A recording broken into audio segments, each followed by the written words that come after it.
analizar el siguiente problema, el ejemplo que se les muestra aquí, donde se nos dicen, determine si las rectas L1, recuerden que sería nuestro punto 1, y vamos a ver, déjenme modificar aquí, o bien. Nosotros podemos tener aquí su vector A, y tenemos también la recta número 2, tenemos el punto número 2, más obviamente tenemos aquí el vector B. Y se nos comentan, recuerden que esta recta número 1 es igual a esto más t. Y tenemos aquí la recta número 2, que es igual al punto 2 más s por b. Y nos dicen, ¿son o no paralelas? Bien, esa es una de las cuestiones que hay que analizar, si estas rectas son paralelas y además verificar si tienen alguna intersección. Bien, recuerden que para verificar si las rectas son paralelas, podemos darle inicio a la siguiente igualdad, donde tenemos que B pues es igual a A por R. O también parece que hay algunas notas que dicen que A es igual a B por R. Bueno, aquí pudiera ser al revés también, A es igual a R por B, o aquí pudiera ser B es igual a R por A. Bien, entonces, primero lo que tenemos que identificar es si son paralelas las rectas. A partir de ahí, pues nos empezamos a mover con los colorarios, si es el colorario 2 o si le corresponde el colorario número 3. Bien, vamos a hacer un recordatorio de esos colorarios. Aquí es el 3. Les dicen que si las rectas, tanto 1 y 2, no son paralelas, vean, aquí nos dicen no son paralelas. Puede ser que ocurra esto. Y el colorario número 2 nos dice la siguiente, que la recta número 1 y la recta número 2 son rectas paralelas. Entonces, puede ser que tengamos esta situación, alguna de esas dos. Bien, entonces aquí de inicio, pues recuerden, si es que les llegaran a preguntar algo de rectas en el examen, pues váyanse al colorario número 2, ahí nos dicen qué ocurre cuando son paralelas, qué puede ocurrir, y la parte del colorario número 3, no son paralelas, vean lo que puede ocurrir. Aquí nos dice que la intersección entre esas dos rectas, pues es un conjunto vacío, o que pues sí tiene una intersección esas dos rectas.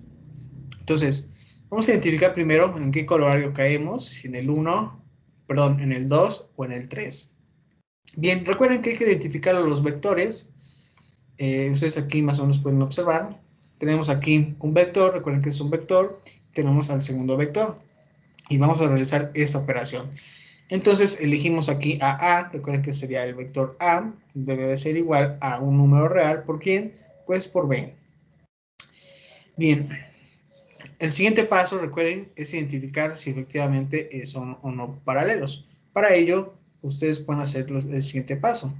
Recuerden aquí, déjenme escribir aquí nuevamente 3, menos 6, 9, debe de ser igual, pues a multiplicar 1 por R va a ser R, R por menos 3 va a ser menos 3R, R por 4 va a quedar 4R. El siguiente paso es aplicar la igualdad de vectores. Entonces tengo 3 igual a ¿quién? A R. Tengo menos 6 es igual a menos 3R. Y tendríamos 9 es igual a 4R. En la primera, pues inspeccionamos que efectivamente R debe ser igual a 3. En la segunda, R, vean aquí es igual. Si mal no me equivoco, R es igual a 2. Y aquí, si mal no me equivoco, serían 9 cuartos. 9 cuartos es igual a R. Ustedes observan, los valores de R son distintos. Por conclusión, ustedes dicen, ¿sabes qué? Eso no es paralelo. Entonces, ustedes pueden observar, aquí la conclusión en este párrafo, que como no hay un número R que satisfaga a esta ecuación, tanto el paralelismo de la recta número 1 con la recta número 2, nos confirman, ¿sabes qué? Estas rectas no son paralelas. Ahora, entonces, el colorario número 3 nos dice, ok, si no son paralelas, ¿Cómo pudieran estar esas rectas en el espacio euclidiano tridimensional? Bueno, que su intersección pues, fuera un conjunto vacío o que sí tuvieran un punto en común, que consiste en un solo punto. Pudieran ser que sí estuvieran intersectadas o pudieran ser que fuera un conjunto vacío. Bien, entonces llega la parte del colorario número 3, bueno, aquí nos recuerda, pero nos dice, ¿sabes qué? La recta número 1, intersección con la recta número 2, es igual a un conjunto vacío, o es vacío. O tenemos que la recta número 1 tiene una intersección con la recta número 2, y al menos contiene un solo punto. Bien, entonces si nosotros trabajamos que si la recta número 1 con la intersección de la recta número 2 fuera distinto al conjunto vacío, entonces debe de existir un punto 0 que pertenezca a la intersección. Vean, debe de existir un punto que pertenezca a la intersección de la recta 1 como de la recta número 2. Bien, entonces en ese momento pues deben de existir números t y s que pertenezcan al sistema de los números reales, tal que, pues vean, nosotros tenemos aquí el punto 0, tenemos aquí 1, 3 menos 2 y tenemos más, nuevamente 3 menos 6,9. Recuerden que ese sería el punto, vamos a llamarlo el punto, me parece que es el punto 1, sería más t por a. Y eso estamos hablando 1, 3 menos 2. Recuerden que el 1, 3 menos 2 pues pertenece al punto número 1, es decir, recta número 1. Entonces ustedes pueden decir que al final esto es la recta número 1. Debe de ser igual, ven aquí el dato, sería la recta número 2. Y esto debe de ser igual aquí al punto 0, el que tengan en común. O también es correcto decir, ustedes pueden observar que tenemos aquí los vectores, vean, aquí son vectores,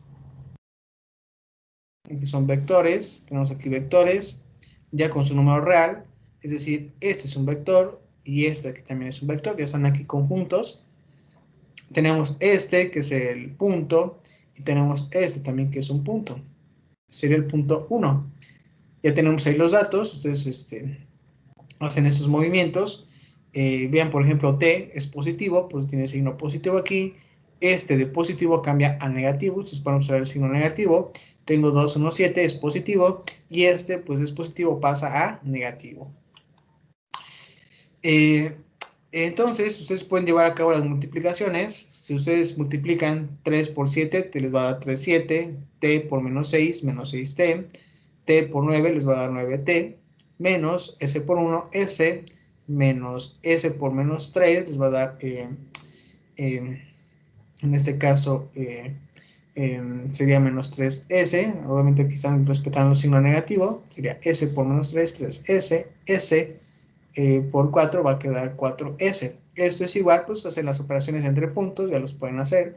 2 menos 1 les va a quedar 1, 1 menos 3 les va a quedar menos 2, 7 menos 2 les va a quedar 9. Simplificando, recuerden que ustedes pueden ordenar, esos son vectores, recuerden ese concepto.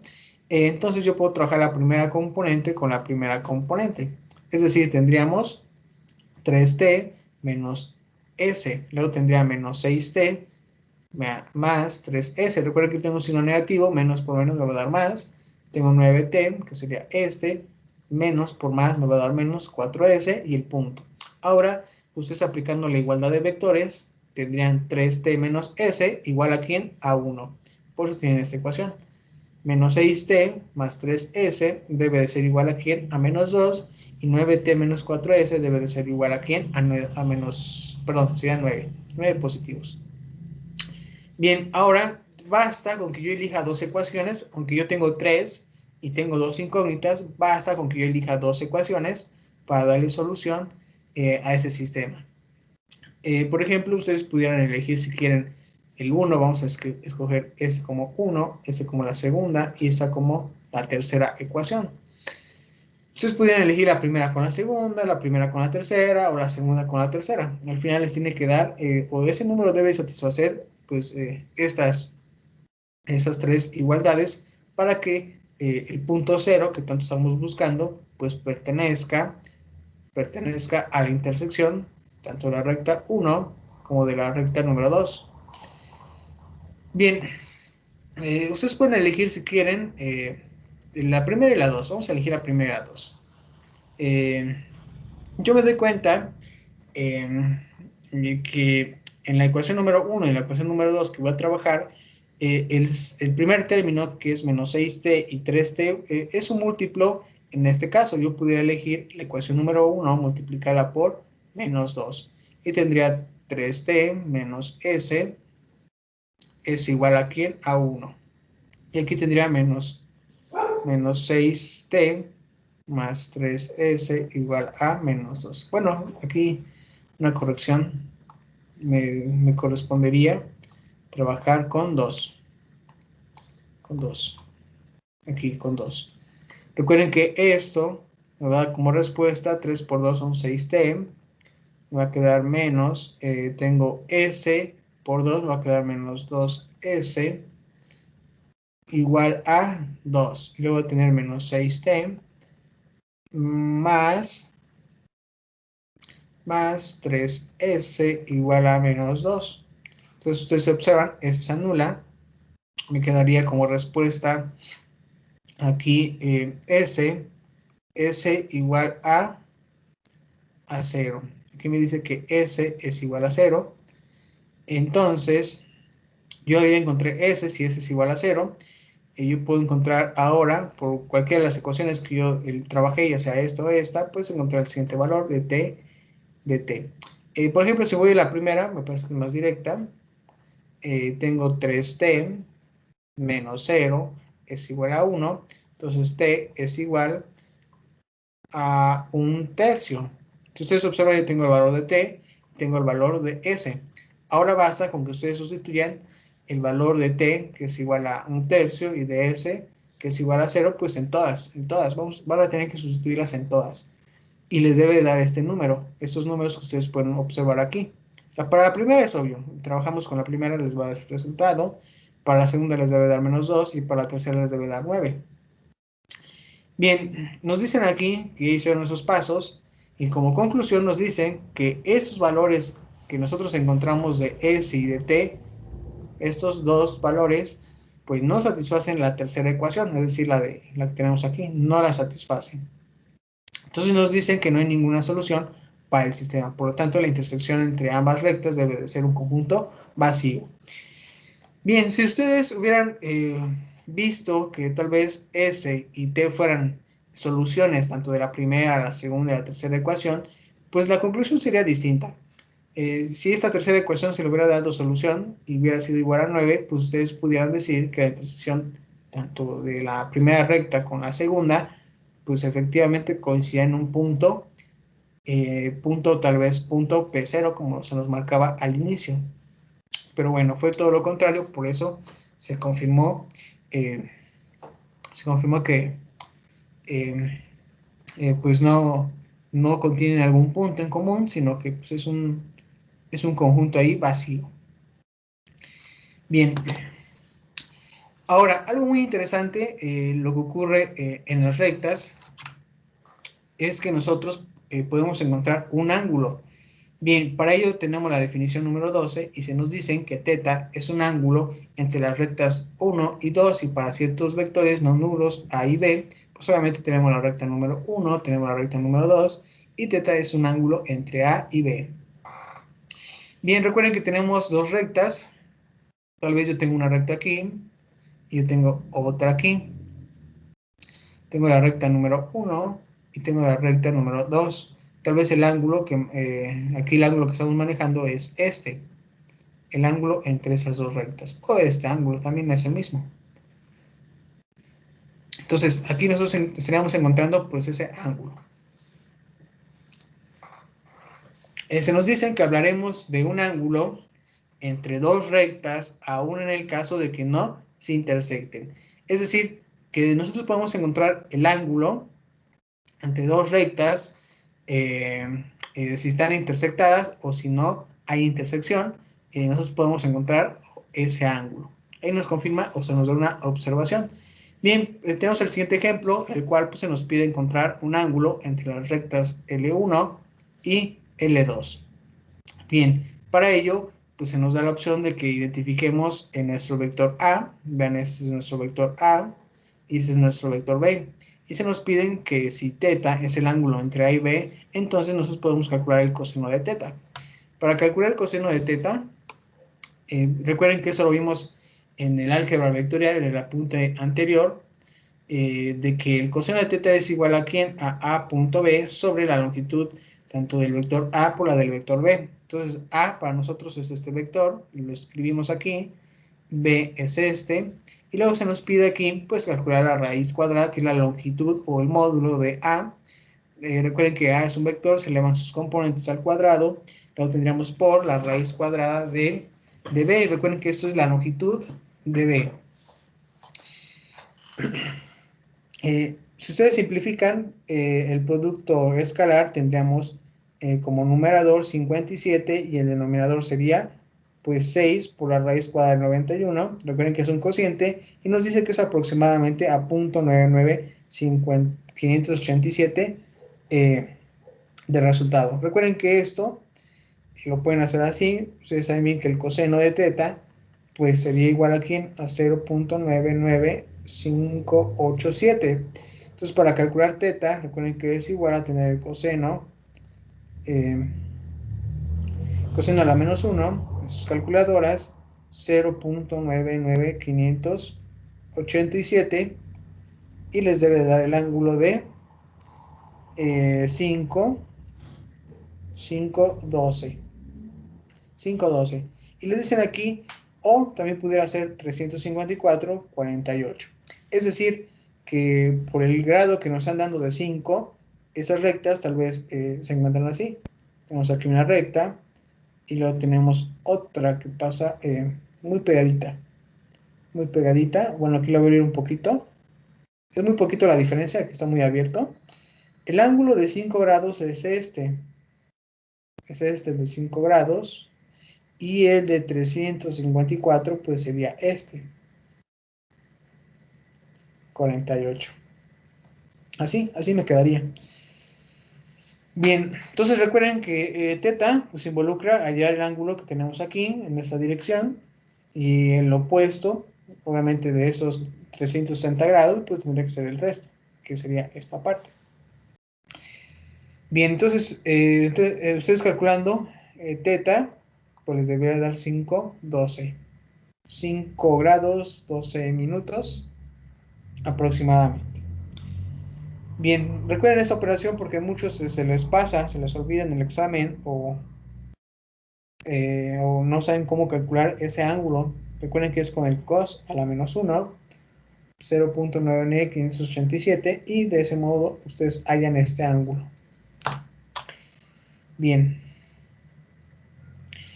Bien, aquí se nos comenta, tenemos aquí nuevamente la figura 19, tenemos el sistema de ejes X, Y y Z. Algunas veces nos conviene a nosotros expresar los vectores en V3 en términos de los vectores unitarios. ¿Quiénes son los vectores unitarios? Pues esas tres famosas letras. Aquí se los presento. Tenemos la primera letra famosa, que es I minúscula. Tenemos la siguiente, que es J, y la tercera, que es K.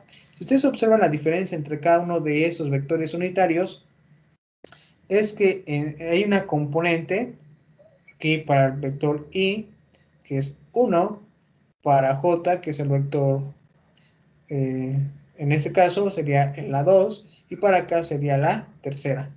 Si ustedes observan que uno de esos vectores unitarios, pues indica cada uno de los ejes que está, pues, o se localiza. Si ustedes observan, el vector I en esta figura 19 lo obtenemos en dirección al eje X. Aquí está nuestro vector I. Y nuestro vector J está en Y, y nuestro vector Z, K, perdón, estaría en la dirección del eje Z. Entonces hoy ustedes pueden observar que en cada uno de los ejes, conocidos como X, Y y Z, pues existe un vector unitario en esos ejes. Y vean, como su nombre lo indica, son vectores unitarios. Indican una dirección. Esa dirección que indican, por ejemplo, acá, esa dirección hacia arriba, como J en esa dirección y como I en esa dirección, significa que están en el sentido positivo. Pero si ustedes observan, yo si dibujo un vector, aquí en esta figura, dibujo un vector, por ejemplo, vamos a llamarlo U. Vean, aquí tengo un vector U. Ese vector U me dice, obviamente ya sabemos que tiene 3 componentes, pero la línea que forma, bueno, la flecha de nuestro vector con cada uno de los vectores unitarios, si ustedes observan aquí el vector U con el vector unitario I, pues forma un ángulo alfa. Entonces aquí pueden observar alfa. También el vector U con el vector unitario K también forman un ángulo lambda. Y para el siguiente, que es J, con el vector unitario J con el vector U, también forman un ángulo que es beta. Y nos dicen que estos 3 ángulos, porque tenemos 3 ejes, ese vector que se identifica con 3 ángulos en el espacio euclidiano tridimensional, se conocen como el vector U, ya lo conocemos, es igual a tener un coseno de alfa, un coseno de beta y un coseno de lambda. Recuerden que nosotros los vectores los identificamos por sus componentes, por ejemplo, A1, A2 y A3. O también pudiera ser U1, U2, U3. Los identificamos de esta manera. Pero vean, también hay otra opción, trabajarlas por medio de su ángulo. En este caso, pues son los cosenos. También nosotros los llamamos como cosenos directores, procedente del nombre de vectores unitarios. Bien, se nos dicen aquí, entonces, obviamente, que nosotros podemos identificar en los ejes X, Y, Z algunas direcciones positivas. Recuerden que ya mencionábamos nosotros que esos vectores unitarios están en su dirección positiva. Pero nos dicen aquí para cualquier vector A que pertenece al espacio vectorial, nosotros podemos definir, obviamente aquí que tenemos AA. Vean, A pues tiene 3 componentes y es igual, vean a sus vectores unitarios. Ese sería en I, recuerden I, J y K. Porque K nos representa la tercera componente, J nos representa la segunda, I nos representa la primera. Por eso recuerden que eso es igual, obviamente, a hacer lo siguiente. Calculando que la primera componente se va a multiplicar por el vector I. Recuerden que sería I. Tenemos aquí el segundo, la segunda componente por J y tenemos la tercera componente por K. Por eso nos dicen que también es correcto expresar nuestro vector en componentes a un vector unitario. Algunos problemas en este curso se pueden representar de esta manera, es correcto, o también se pueden expresar como componentes en el caso de esto. Cualquiera de las dos opciones son correctas, solamente tengan cuidado en la pregunta que les realicen de acuerdo al problema, si la quiere la respuesta en vectores unitarios o la quiere en componentes. Y si no les llegan a preguntar, pues ustedes la pueden expresar de las dos maneras. Bien, se nos dicen aquí que si nosotros definimos que A es igual a L, Mn, donde es un vector no nulo paralelo a la recta L, tenemos que los números L, M, N se llaman números directores. Bien, de la recta L, ok, déjenme ver si tenemos alguna figura. Tenemos aquí el vector A. Ok. Bien, entonces vamos a suponer que nosotros tenemos a, recuerden que es un vector en ese caso, es paralelo a una recta L. Entonces vamos a suponer, vamos a imaginar, tenemos tal vez la recta L, vamos a suponer así, y también tengo aquí pues un vector A. Tengo un vector A y sabemos que son paralelos. Recuerden que los números que tenemos aquí también los llamamos como componentes, pero otra los vamos a llamar números directores de la recta L. Y nos dicen sea teta el ángulo entre I y A, sea beta el ángulo entre J y A, y sea lambda el ángulo entre K, ve la figura 19, tenemos que los ángulos, ya analizábamos estos ángulos, se llaman ángulos directores de la recta L, y los cosenos de estos ángulos, recuerden que ya lo analizábamos, se les denominan cosenos directores. ¿De quién? Pues de la recta. Bien, por lo tanto, si nosotros definimos que U es el vector unitario en la dirección de A, tendríamos lo siguiente. Podríamos expresar nuestro vector U, recuerden en la figura 19, aquí en la figura 19, tenemos a nuestro vector U, hasta aquí llega nuestro vector U, y lo tenemos aquí en AA. Entonces, este vector U que tenemos ahí, pues lo podemos identificar también como A sobre la longitud del vector A. Eso es igual, pues obviamente trabajar las componentes que tiene nuestro vector A o números directores, L, M y N.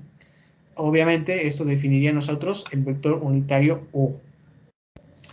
Bien, entonces aquí nos dicen que se puede demostrar que el coseno de alfa pues es igual a tener I por U, es decir, un producto vectorial, bueno, no, perdón, sino un producto escalar, I por U. Luego tenemos aquí el coseno de beta, que es J punto U. Y luego tenemos el coseno de lambda, que es igual a K punto U. Y esto nos da la conclusión de que debe de ser igual a nuestro vector U. Todos estos cosenos deben de ser a nuestro vector U. Por lo tanto, si ustedes elevaran al cuadrado, vean, si elevan ustedes al cuadrado esas componentes del vector U, ustedes pudieran notar algo muy interesante, que la suma de esos resultados nos daría 1. Bien, ustedes pueden observar aquí que tenemos alfa 1 y beta 1 y lambda 1. Recuerden que son los ángulos directores pues, de una recta. Vamos a llamarla L1. Y sean nuevamente otros ángulos directores para una recta número 2. Y nos dicen si los ángulos directores de la recta 1 y de la recta 2 están determinados por los vectores A1 y A2 respectivamente, y teta es el ángulo entre A1 y A2, entonces podemos calcular ese ángulo entre esas dos rectas. Bien, si ustedes observan, podemos hacerlo de esa manera, que el coseno de teta sea igual a ¿quién? Al coseno, vean, de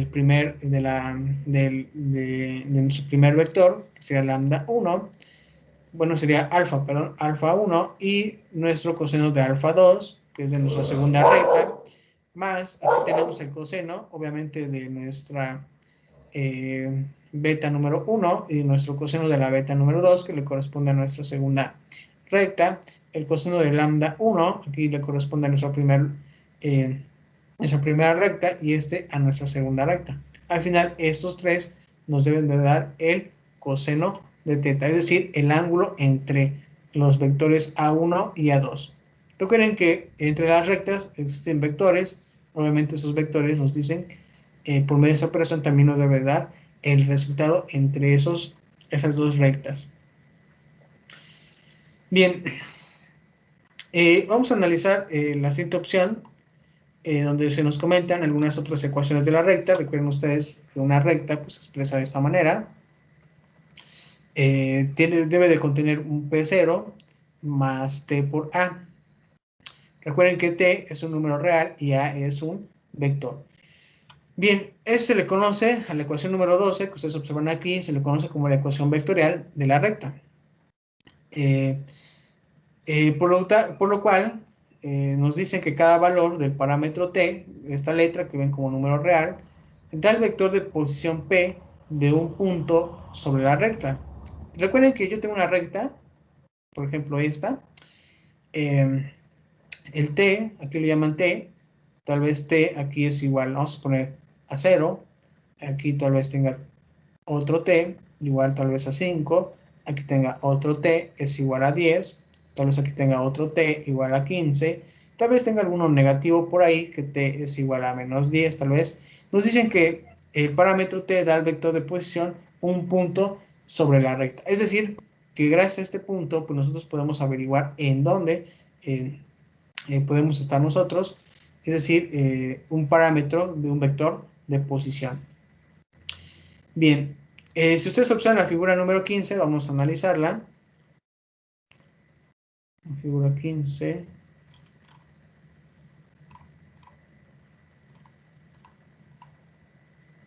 Parece que es más antes. Bueno, me parece que es una de las primeras imágenes de las rectas de la figura 18, figura 16, ok, aquí está la figura 15 me parece. Bien, entonces ustedes observan aquí la figura 15, es un parámetro t que nosotros conocemos, vean aquí t, nosotros nos dice ese parámetro donde podemos trabajar en ese caso. Bien, entonces vamos a continuar.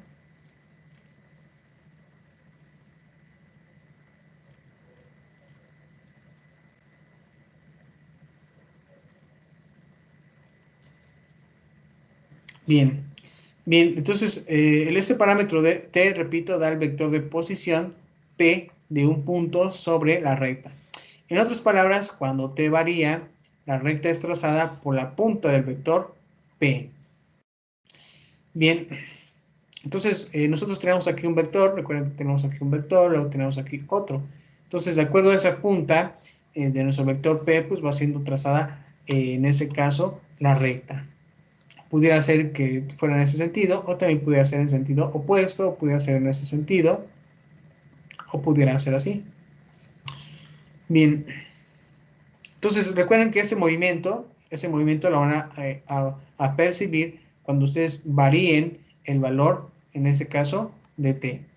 Cuando t empieza a variar, ustedes pueden observar el trazo de esa recta. Bien, recuerden que también habíamos trabajado ya las ecuaciones paramétricas de la recta, el cual pues se puede simplificar. Ustedes definen el punto, las coordenadas que tiene, más t y el vector, en este caso vamos a llamarlo a, sus componentes. Ustedes multiplican t por a, les va a quedar t por a, más x0, aquí también sería y0, que sería esta parte, más t por b, y la siguiente sería z0, más t por c. Entonces, ustedes observan aquí, ya tendríamos esa expresión, y utilizando la igualdad de vectores, obtendríamos las ecuaciones paramétricas de una recta. Bien, aquí tenemos el siguiente ejemplo, el ejemplo 19, el cual se nos pide pues encontrar una ecuación vectorial y las ecuaciones paramétricas de la recta que pasan por este punto y es paralela a este vector. Bien, entonces nosotros vamos a encontrar de inicio una ecuación vectorial y ecuaciones paramétricas de una recta. Recuerden que la ecuación vectorial de una recta sería recta es igual a un punto más t por a. Y las paramétricas, pues es hallar x, y y z. Bien, obviamente debemos de verificar que esa recta pase por este punto y sea paralela pues a este vector unitario. Bien, entonces para poder crear la ecuación vectorial, pues ustedes identifican el punto. El punto es el que se nos está dando en el problema y A ya lo tenemos, con el cual pues se puede convertir en este pues vector. Entonces ustedes vean aquí, trabajar con vectores unitarios debe de ser lo mismo trabajar a un vector con sus componentes. Y recuerden que P pues debe de ser a X, Y, Z. Entonces, para la ecuación vectorial sería la siguiente. Ustedes consideran el punto P que tienen aquí y consideran pues al vector que tenemos aquí y en automático ustedes ya estarían escribiendo la ecuación vectorial. Esa sería la ecuación vectorial directamente. Ahora, para hallar las ecuaciones paramétricas, por eso ustedes le asignan esta P. Esta P pues tiene tres coordenadas, X, Y, Z, en este caso. Entonces ustedes observan, o ustedes realizan las multiplicaciones, ustedes tendrían t por 1, t más 5, les va a quedar 5 más t. Ustedes tienen aquí el 1, más, por más les va a dar más 4t, que es lo que tenemos aquí. El 3 permanece aquí. Tenemos más por menos, va a dar menos 2t. T por 2 les va a quedar 2t. Ustedes pueden observar aquí que ya tenemos simplificada pues la expresión anterior, que sería ese nuestro paso siguiente. Y de acuerdo a esto, ustedes pueden averiguar que X le corresponde igual a 5 más t, a Y le corresponde a 1 más 4t y a Z a 3 menos 2t. Entonces, de esta manera